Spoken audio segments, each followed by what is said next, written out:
Привет, с вами Алена, за работой у нас мастер Елена, и пока я была в Москве, Лена сняла очень классный контент. У нас в гостях сегодня стержневые мозоли, те самые штучки, которые все время путают с бородавками. Кстати говоря, на тему бородавок у меня тоже есть видео, на которое я обязательно оставлю ссылку. А теперь вернемся к нашим мозолькам. Самое главное — это отличить бородавку от стержневой мозоли, потому что принцип работы совершенно разный у них. В нашем случае это мозоль, и поэтому мы будем ее убирать. Убираем мы их механически, а бородавки мы прижигаем. Для того, чтобы убрать стержневую мозоль, понадобятся, конечно же, и инструменты. Это очень сложно сделать в домашних условиях. Во-первых, человек вряд ли имеет доступ вот к этой части тела, так же, как будет иметь к ней доступ мастер. И даже если вы сможете как-то сесть в позу зю, может быть, вы часто занимаетесь йогой, даже если у вас, в общем, это получится, вряд ли вы сможете правильно себе их выстричь, потому что выстригать нужно только ту кожу, которая уже нам не нужна, ту, которая такая вот чуть-чуть желтоватая, то есть отмершие клетки кожи, которые, к сожалению, не слушаются, начинают там копиться. Потому что именно их скопление в одном конкретном месте вызывает дискомфорт или даже болевые ощущения. То есть человек себя чувствует, как будто он ходит по камушкам или по горошкам, как принцесса на горошине, наверное, так будет вам понятнее. Так вот, для того, чтобы устранить вот эту самую стержневую мозоль, ее необходимо убрать механически. Это не единственный способ обработки таких мозолей, просто мы используем именно его. Поэтому вам понадобятся хорошие острые кусачки. В данном случае я вижу, в расход пошли мои кутикульные. Да, мы действительно часто к этому прибегаем, потому что у нас просто большой поток в салоне, и не всегда бывают под рукой нужные кусачки, поэтому работаешь тем, чем придется. Они от этого быстрее тупятся, но тем не менее разово можно сработать. Это как такой маленький лайфхак. Конечно, лучше использовать специальные. Как видите, кусок кожи не маленький, она далеко не такая мягкая, как кутикула. Поэтому для всего должны быть специальные инструменты, просто чтобы было быстрее и качественнее работать. Также вам обязательно понадобится специальный пинцет, у которого есть такие специальные насечечки, которыми мы будем хватать мозольку, чтобы она не вылетала. В некоторые моменты бывает нужно натяжение кожи, чтобы ее дорезать. И, конечно, после того, как мы полностью убрали все стержневые мозоли, а здесь их я даже сбилась со счету, просто сколько штук, действительно очень много, конечно, после этого нам нужно будет поработать дальше, потому что, мы срезали их, убрали, но если нагрузка на эту часть стопы не прекратится, мозоли будут образовываться снова и снова, и клиент скажет: ой, ты плохой мастер, ты мне не помогла. А дело не в этом, дело в том, что мозольки — это всего лишь следствие, нужно убирать причину. В нашем случае причина... давайте разберемся, в чем же здесь причина. Давайте немножко истории клиента. Была она, все было у нее хорошо, и тут появился у нее 2 детей. И большую часть времени она проводит дома либо в тапочках, либо босиком, потому что осуществляет за ними присмотр. В общем, она мама в декрете. И, конечно, никакую ортопедическую обувь, никакие стельки она это все носить не будет, потому что в основном она в тапках. Поэтому мы ей посоветовали сходить в ортопедический салон и приобрести домашние ортопедические тапочки. Представляете, в наше время даже такое есть. То есть тапочки, которые помогут перераспределить нагрузку на стопы. Иногда бывают они либо анатомические, либо с какими-то гелевыми вставками. Это очень классная штука. У меня есть похожие тапочки, только я купила их в Кроксе.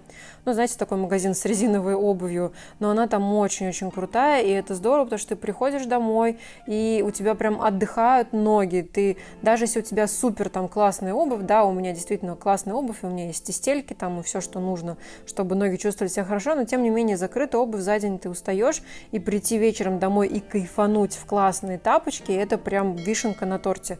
Мои еще с массажным эффектом, с такими небольшими пупырышками. Я это дело очень люблю, и поэтому мне всегда классно возвращаться домой и носить любимые тапки. В общем, ей мы посоветовали того же, потому что по-хорошему мы должны были бы предложить ей поставить разгрузку, эти кусочки такого специального прорезиненного поролончика, который мы обычно вырезаем, но мы понимаем, что ей будет просто банально не до этого. Она мама в декрете с 2 детьми. Какие нафиг разгрузки? Она просто, забьет на них в какой-то момент, и она честно нам в этом призналась. И это ведь тоже нужно учитывать. Мы мы стараемся адаптироваться к каждому клиенту и выбрать какой-то способ решения проблемы, который будет наиболее выполним и оптимален для нее, либо для него. Поэтому было решено поставить вот эти наши прозрачные пластыри, как они, гидрофил, по-моему, они называются. И, в общем, ссылку я оставлю, все время забываю, как они называются, эти штучки. Такие наклейки, которые используют даже после татуировок. Если кто-то татушку делал, они знают, что сейчас заклеивают вот такими прикольными пластырями, и под них очень удобно подложить какой-нибудь крем или мазь. В нашем случае это был биовоск, чтобы он создавал такую, если хотите, немного амортизирующую подушку, и чтобы ткани быстрее заживали и затягивались. Кстати, это была только одна нога, а у нас еще есть вторая. Между прочим, стержневые мозоли вот конкретно в этой зоне нам, скорее всего, должны сказать о плоскостопии. Но диагноз плоскостопия, естественно, мастер педикюра или так называемые подологи в наше время, коими мы являемся, это все было в кавычках сказано. В общем, мы не имеем права вообще никакие диагнозы ставить, потому что мы банально не врачи. Для такого вы должны отправить клиента к доктору-ортопеду. И на эту тему у меня есть очень большое, длинное видео, есть эфир приема у ортопеда. Я сама ходила лично к нему, и там все показывается, как на плантоскопе изучается стопа, как выявляются зоны, там наибольшие или наименьшие нагрузки и так далее. Я очень советую его к просмотру, потому что тогда у вас появится понимание того, зачем же вам нужно сходить к ортопеду и насколько это важно. В общем, там мы с Артуром, это доктор-ортопед Артур Тач, на него тоже оставлю ссылку, все очень подробно и очень конкретно объяснили, поэтому переходим, мы смотрим и приходим к пониманию того, зачем же нам нужен доктор-ортопед. Так вот, эти ножки неплохо бы сводить к ортопеду, потому что именно там ей скажут и покажут на плантоскопе. Это такое устройство, на которое ты встаешь, у тебя подсвечиваются ноги прикольно, и там видно, как ты наступаешь на стопы. В общем, там обязательно расскажут, что не так с ногами, и именно такие исследования помогут при изготовлении стельки. Кстати, плантоскоп я тоже планирую приобрести в салон, потому что считаю, что это must have. Насколько я знаю, он стоит порядка 30 тысяч, я думаю, что это приличная, конечно, сумма, но, тем не менее, оборудование очень необходимое, и на нем не стоит экономить, потому что, имея плантоскоп, мы сможем наглядно клиенту показать, что действительно ему необходима какая-то дополнительная разгрузка в виде стелек. По стелькам вообще отдельная история. Я знаю, понимаю, что стельки стоят денег. Если вы просто придете в ортопедический магазин, то это от 2000 рублей. Если это индивидуальные, как, допустим, делали мне в том видео, это порядка 8000 рублей. Но, знаете, я хочу вам сказать, что здоровье вообще, конечно, ни за какие деньги не купишь. И когда тебя действительно припрет, если у тебя постоянно боли в ногах или вот эти самые стержневые мозоли и так далее, конечно, ты пойдешь их и сделаешь. И они не могут стоить дешево, потому что их везут там откуда-то, фиг знает, из-за какой-то границы, в смысле из-за границы. Их вручную дорабатывает на тебе, доктор-ортопед, который правильно располагает индивидуально эти разгрузки.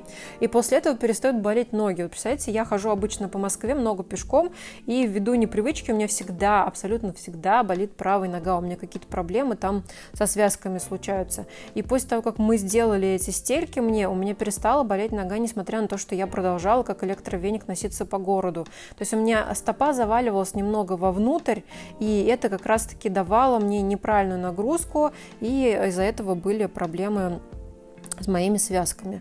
Вот так просто это все решается. Я думаю, что лучше отдать 8000 рублей и потом совершенно спокойно ходить, нежели мучиться и жалеть эти самые деньги. В общем, у меня на этом по поводу моей истории все. Вам всем большое спасибо за просмотр. Я всегда жду лайков и комментариев. Также обязательно смотрите эфир тот, в котором мы уже с Леной. Он уже вышел в публикацию, то есть можете посмотреть. Это был прямой эфир. Там я буду рассказывать про Лену, про 300 тысяч подписчиков и про все. А пока запаковываем клиента и отправляем его на восстановление. А с вами была Алена. Заработай, мастер Елены, и берегите себя и свои ногти и ноги. Пока-пока.